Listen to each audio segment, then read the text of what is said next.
함께 사도신경으로 신앙 고백하겠습니다. 전능하사 천지를 만드신 하나님 아버지를 내가 믿사오며 그 외아들 우리 주 예수 그리스도를 믿사오니 이는 성령으로 잉태하사 동정녀 마리아에게 낳으시고 본디오 빌라도에게 고난을 받으사 십자가에 못 박혀 죽으시고 장사한 지 사흘 만에 죽은 자 가운데서 다시 살아나시며 하늘에 오르사 전능하신 하나님 우편에 앉아 계시다가 저리로서 산 자와 죽은 자를 심판하러 오시리라. 성령을 믿사오며 거룩한 공회와 성도가 서로 교통하는 것과 죄를 사하여 주시는 것과 몸이 다시 사는 것과 영원히 사는 것을 믿사옵나이다. 아멘. 우리 찬송가 492장 함께 찬양하겠습니다.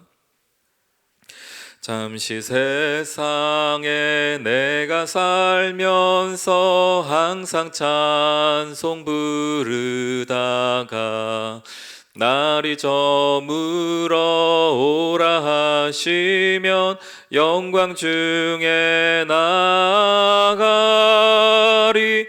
열린 천국 문 내가 들어가 세상 짐을 내려놓고 빛난 면류관 받아 쓰고서 주와 함께 길이 살리. 눈물 골짜기 더듬으면서 나의 갈 길 다 간 후에 주의 품 안에 내가 안기어 영원토록 살리로다. 열린 천국 문 내가 들어가 세상 짐을 내려놓고 빛난 면류관 받아 쓰고서 주와 함께 길이 살리. 나의 가는 길 멀고 험하며 산은 높고 골은 깊어 고난 나의 몸 쉴 곳 없어도 복된 날이 밝아오리. 열린 천국 문 내가 들어가 세상 짐을 내려놓고 빛난 면류관 받아 쓰고서 주와 함께 길이 살리. 한숨 가시고 죽음 없는 날 사모하며 기다리니 내가 그리던 주를 배울 때 나의 기쁨 넘치리라. 열린 천국 문 내가 들어가 세상 짐을 내려놓고 빛난 면류관 받아 쓰고서 주와 함께 길이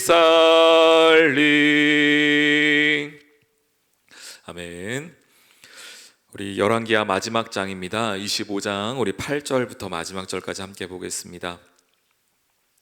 바벨론 왕 느부갓네살의 19째 해 5월 7일에 바벨론 왕의 신복 시위대장 느부사라단이 예루살렘에 이르러 여호와의 성전과 왕궁을 불사르고 예루살렘의 모든 집을 귀인의 집까지 불살랐으며 시위대장에게 속한 갈대아 온 군대가 예루살렘 주의 성벽을 헐었으며 성중에 남아있는 백성과 바벨론 왕에게 행복한 자들을 무리 중 남은 자는 시위대장 느부사라단이 모두 사로잡아가고 시위대장이 그 땅에 비천한 자를 남겨두어 포도원을 다스리는 자와 농부가 되게 하였더라.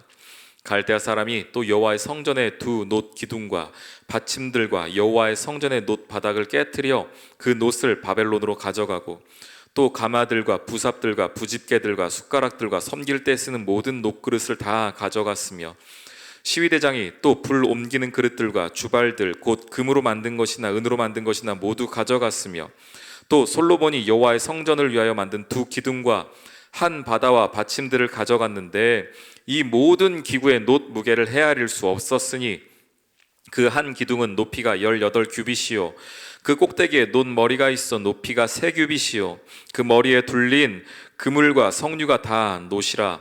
다른 기둥의 장식과 그물도 이와 같았더라.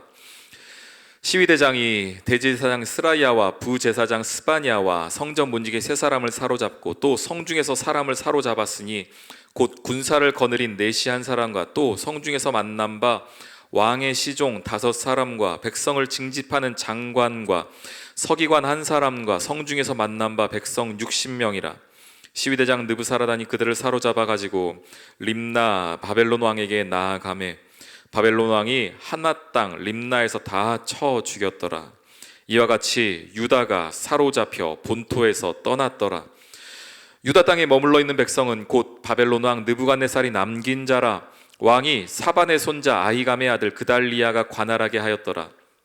모든 군대 지휘관과 그를 따르는 자가 바벨론 왕이 그달리아를 지도자로 삼았다 함을 듣고 이에 느다냐의 아들 이스마엘과 가레의 아들 요하난과 느도바 사람 다누벳의 아들 스라야와 마아가 사람의 아들 야사니아와 그를 따르는 사람이 모두 미스바로 가서 그달리아에게 나아가매 그달리아가 그들과 그를 따르는 군사들에게 맹세하여 이르되 너희는 갈대아인을 섬기기를 두려워하지 말고 이 땅에 살며 바벨론 왕을 섬기라.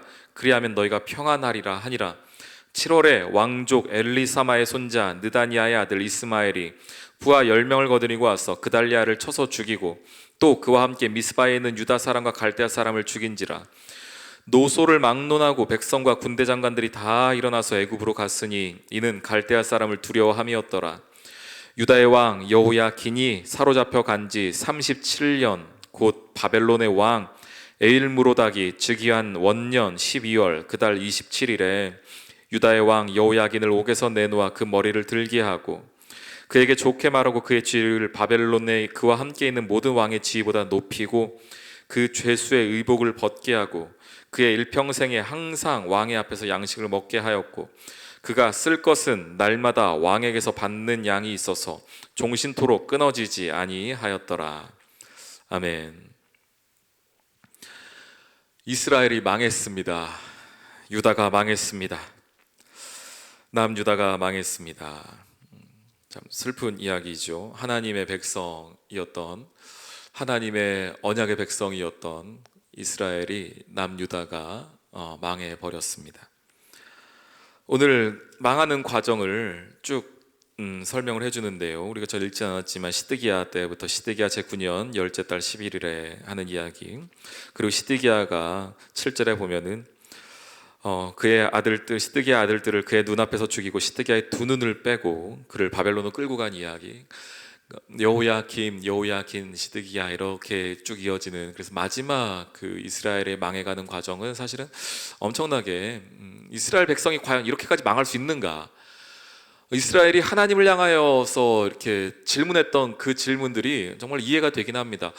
하나님의 백성이라고 말씀하셨고 하나님이 온 열방의 하나님이시고 주인이라고 말씀하셨는데 어떻게 이스라엘이 망할 수가 있습니까? 라고 되물었던 이스라엘의 그 질문이 정말 이해가 가는 대목이죠.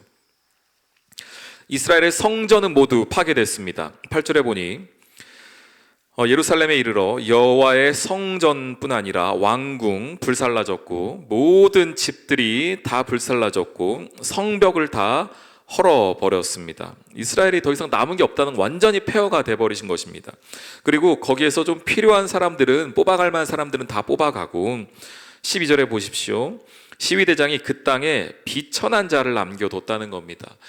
그 땅에 남겨두어도 후에 크게 화가 되지 않을 만한 사람, 능력이 없는 사람, 혹은 나이가 많은 사람, 혹은 지체 부자유자들, 이런 사람들을 남겨두었다는 것입니다. 그리고 그들이 할 수 있는 거라고는 포도원을 다스리는 것, 농부가 되는 것, 이 정도가 지금 망해버린 이스라엘 땅에서 할 수 있는 것이었다는 겁니다. 이스라엘이 이렇게 철저하게 지금 파괴돼 버렸습니다. 사람들은 끌려갔고, 또 중요한 사람들은, 중간에 왕궁에서 잡혔던 사람들은 또 다 죽임을 당한 것을 보게 됩니다.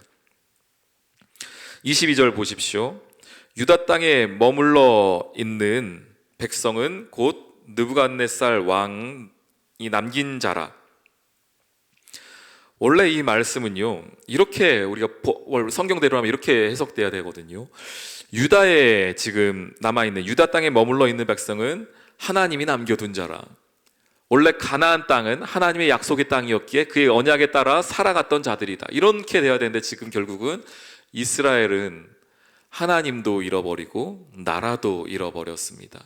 백성들은 뿔뿔이 다 흩어지게 되었고 죽임을 당하게 되었고 남아있는 자들은 아무것도 할 수 없는 자들이 되어버렸습니다. 21절 보십시오. 이와 같이 유다가 사로잡혀 본토에서 떠났더라. 어떻게 들어온 가나안 땅입니까?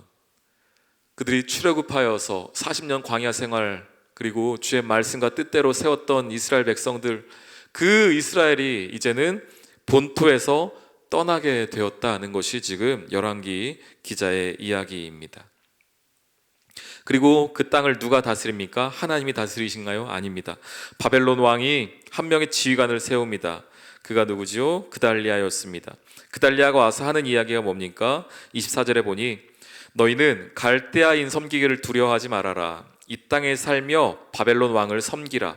그리하면 너희가 평안하리라. 어디서 많이 듣던 이야기 아닌가요? 하나님 뭐라고 말씀하셨습니까? 이 땅에 살 때에 너희의 날이 장구하기 위해서 어떻게 하라 그러셨죠? 하나님의 말씀을 들어라. 율법을 들어라. 율법대로 살아라. 주의 말씀을 들어라. 순종해라. 그러면 너희의 날이 장구하리라. 너희가 이 땅에서 영원히 살리라. 너희가 평안하리라. 그런데 그 하나님 자리에 지금 누가 들어갔습니까? 바벨론 왕이 들어가 버렸어요. 갈대아인이 들어갔습니다. 결국 이스라엘에게 남은 것은 아무것도 없었습니다. 그들이 발버둥 쳤죠. 그달리아를 죽이고 했지만 결국은 모두 다 잡혀가고 나라는 끝나버렸습니다. 이렇게 열왕기하가 마치게 됩니다. 그런데 끝날 때 보니까요, 여호야긴이 석방되는 장면이 나오고 있습니다. 그가 날마다 왕 앞에서 먹고 마시며 또한 그에게 새로운 어떤 회복의 모습이 있는 것이 열왕기하 마지막 장면입니다. 여기서 하나를 알 수 있죠. 이스라엘이 지금 나라가 끝나버렸지만 하나님의 계획은 아직 끝난 것은 아니구나. 이스라엘 나라는 망해버렸지만 하나님의 역사와 하나님의 신실하심은 끝난 것은 아니구나 라는 것을 우리가 여기 마지막에 있는 여호야긴의 석방되는 모습을 통하여 알 수가 있습니다. 이스라엘은 망해버렸습니다. 다윗 왕조도 끝난 것처럼 보였습니다. 그러나 우리가 아는 것처럼 이스라엘은 망해버리고 다윗 왕조는 끝나버렸지만 결국은 그 다윗 왕조에서 하나님의 신실하심으로 말미암아 예수 그리스도가 오게 되었고, 이 땅의 이스라엘은 끝나버렸지만 예수 그리스도로 말미암은 새로운 이스라엘, 새 이스라엘이 이제 우리 모두가 동참하게 되는 하나님 나라가 되었음을 보게 됩니다. 그림자는 사라지는 것이죠. 모형은 사라지는 것입니다. 실제가 오면은, 실물이 오면은 모형도 그림자도 모두 사라지게 되는 것입니다. 오늘 이 말씀을 보면서 이스라엘이 왜 망했는가? 물론 그들의 죄악 때문이기도 했지만 결국은 이 인간 세상에 있는 인간의 이스라엘이 아니라 참 이스라엘, 참 하나님 나라를 소망하며 살아야 하는 것이 우리의 삶이구나라는 것을 다시 한번 깨달으시며 오늘 이 하루 하나님 나라를 소망하며 살아가는 여러분 되시길 주님의 이름으로 축원합니다. 우리 함께 기도하겠습니다. 하나님, 이 땅에 그 어떤 좋은 것보다 너무나 소중한 영원한 하나님 나라를 소망하게 하여 주옵소서. 또한 타협하는 신앙이 아니라 중심을 지키며 살아가는 신앙 되게 해달라고 우리 주여 한번 부르짖으며 나아갑니다. 주여.